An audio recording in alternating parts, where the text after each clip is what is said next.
ওসমান হাদির উপর যখন গতকাল এই বর্বরোচিত কাপুরুষোচিত হামলা হয়, হামলাটি শুধু ওসমান হাদির উপরে হয়নি, হামলা হয়েছে বাংলাদেশের উপর, হামলা হয়েছে বাংলাদেশের স্বাধীনতার উপর, হামলা হয়েছে জুলাই বিপ্লবের উপর।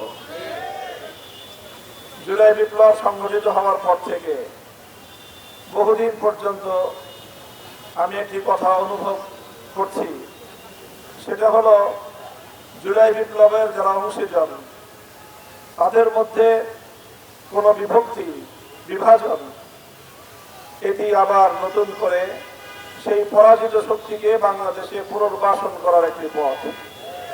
চিৎকার করেছি, অনেক বলেছি, কিন্তু মনে হচ্ছে যে আমরা জুলাই বিপ্লবের অংশীজনদেরকে এই কথাটা বোঝাতে পারি নাই।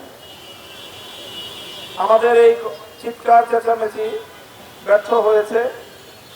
শরীফ ওসমান হাদির এই রক্ত, তার মাথায় বিদ্ধ এই বুলেট, এটা যদি অন্তত এখন বাংলাদেশের জুলাই বিপ্লবের সকল অংশীজন, বিগত ফ্যাসিবাদী আমলে যারা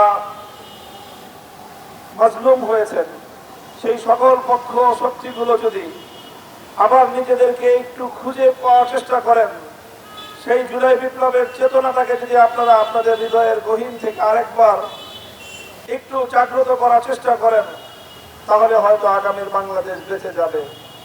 বাংলাদেশটা যদি বেঁচে যায়, ওসমান হাদিরা বেঁচে থাকবে।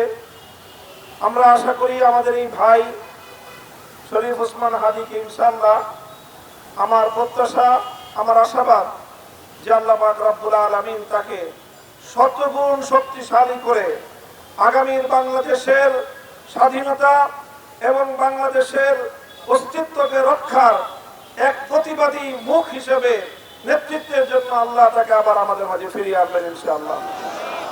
আমরা কায়মনে মহান রব্বুল আলামিনের কাছে সেই প্রত্যাশা ব্যক্ত করছি।